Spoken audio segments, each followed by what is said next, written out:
He was killed in the house in self-defense. And who killed him then? I stabbed him. When I got into clown makeup, I regressed into childhood. It was fun being a clown.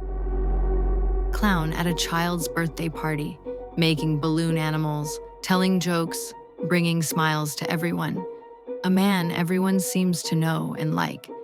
That same man going home, and under the floorboards of his quiet suburban house lies a graveyard he created himself. Today, True Evil Crime presents the real story of how John Wayne Gacy, the politician, the clown, became the killer clown. From the childhood trauma that shaped a monster to the careful investigation that revealed a suburban graveyard, this is the full story of his reign of terror and the forensic work that continues to bring his victims home. How does a man become a monster? For John Wayne Gacy, it began inside his childhood home. His father, a World War I veteran and alcoholic, ruled the house with violence and insults. He beat Gacy often, calling him dumb, stupid, and sissy, who would grow up queer.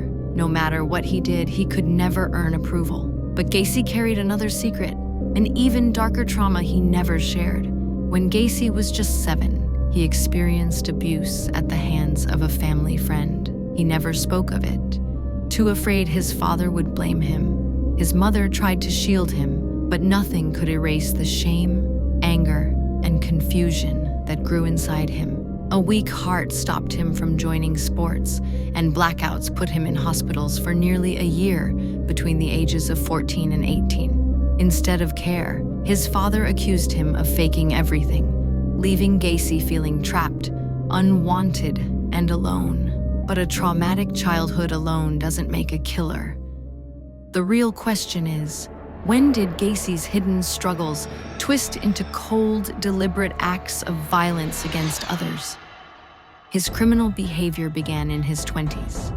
In 1967, at age 25, he abused a 15-year-old boy.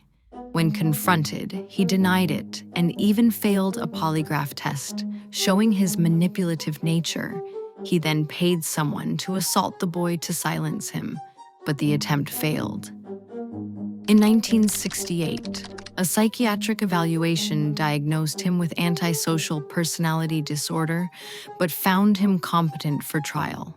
He was convicted of abusing the boy and sentenced to 10 years. That same day, his wife filed for divorce, taking their 2 children. He would never see them again. A 10-year sentence for a violent crime should have kept him behind bars for most of the decade. So how did a convicted predator manage to manipulate the system and walk free from a maximum security prison after serving only 18 months? He used the same manipulative charm that would later fuel his murderous enterprises. Inside Anamosa State Penitentiary, Gacy reinvented himself as a model prisoner.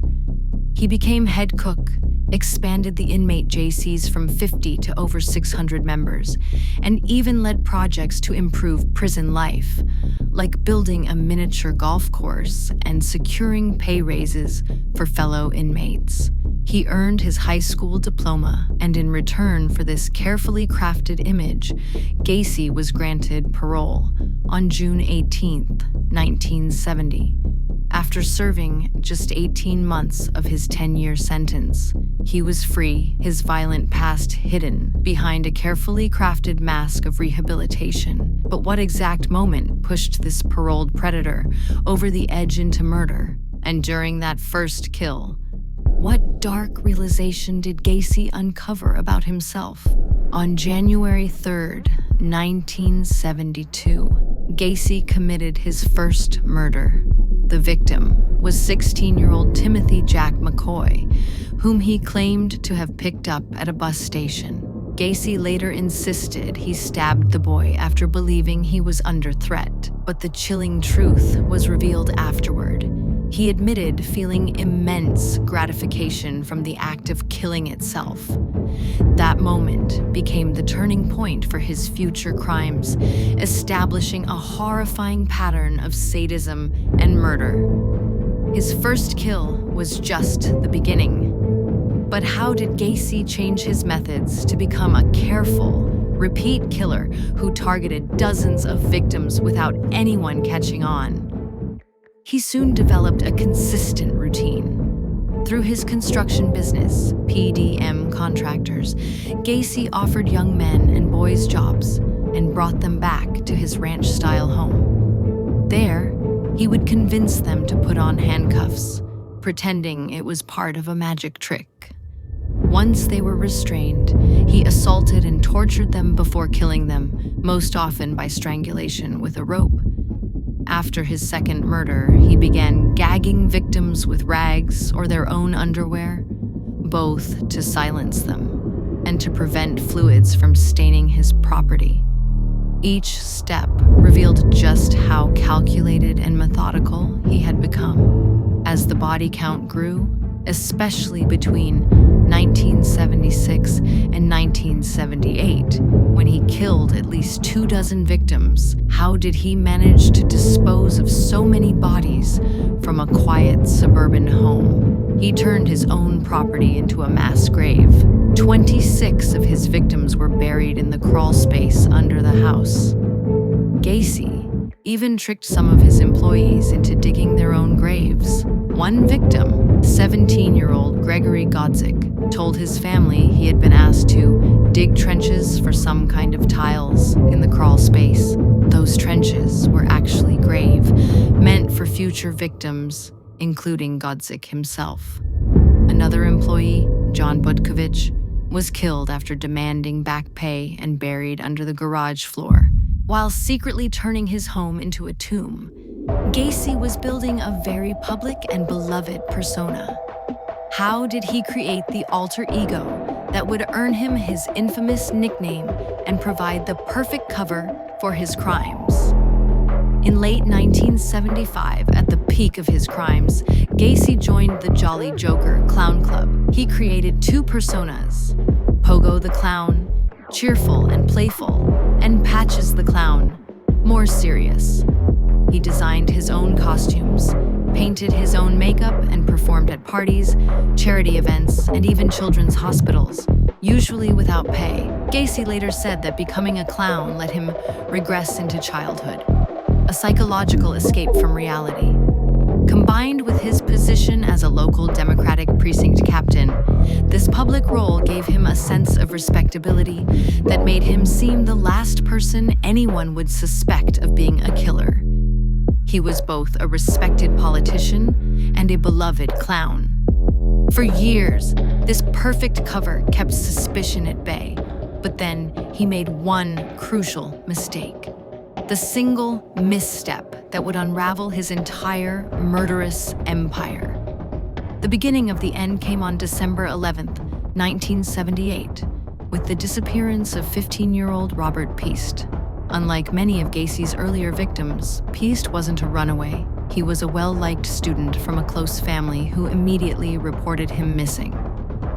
That night, his employer overheard Robert talking to a contractor about a job. When police followed up, the employer identified that contractor as John Wayne Gacy, giving investigators their first real lead. Police now had a name and a suspect. But how did a routine missing person report lead them to one of the most horrifying crime scenes in American history?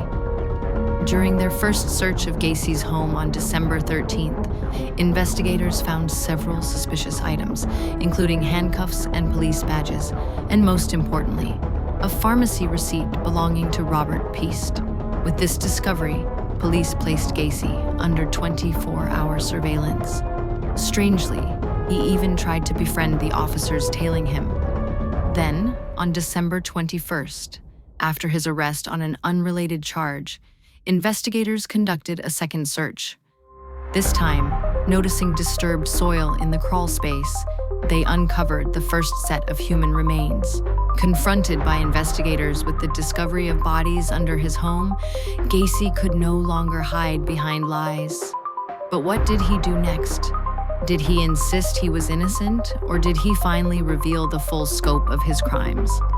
On December 22nd, while in custody, Gacy gave an hours-long confession.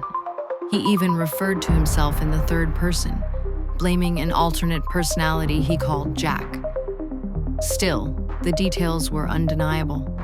He admitted to killing 33 young men and drew investigators a diagram of his property, marking where the bodies were hidden in the crawl space and beyond.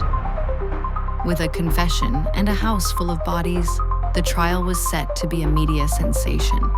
How did his lawyers possibly defend him? And what unique legal strategy did the court employ to ensure a fair trial? Gacy's lawyers entered an insanity plea, claiming he suffered from multiple personality disorder and wasn't in control of his actions. Because media attention made it impossible to seat an unbiased jury in Cook County, Illinois took an unprecedented step, selecting a jury from Winnebago County and moving them to Chicago for the trial.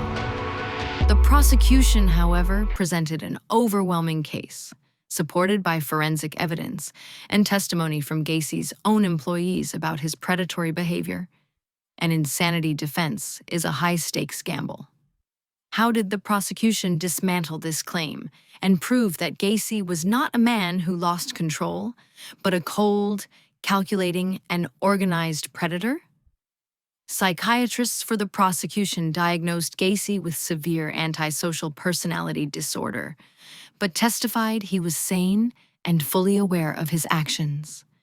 They pointed to the careful burial of his victims as proof of premeditation. In a striking moment, prosecutor William Kunkel dropped photographs of each victim into the trapdoor of Gacy's actual crawl space, entered as evidence. On March 12, 1980, after less than 2 hours of deliberation, the jury found Gacy guilty of 33 murders. The following day, he was sentenced to death. Gacy was convicted and sentenced to die. But his story wasn't over. A haunting question remained for decades. Who were all of his victims? 8 of the recovered bodies had no names. Would their identities ever be discovered? For more than 3 decades, 8 of Gacy's victims remained nameless John Does. The original forensic work was advanced for its time, but the science had limits. In 2011, the Cook County Sheriff's Office reopened the case, exhuming the unidentified remains to apply modern DNA analysis. Investigators extracted DNA from teeth and mandibles, creating genetic profiles to compare with families of long-missing persons. Decades had passed, and the remains were severely degraded. Could modern science really solve these cold cases and finally give names back to the nameless?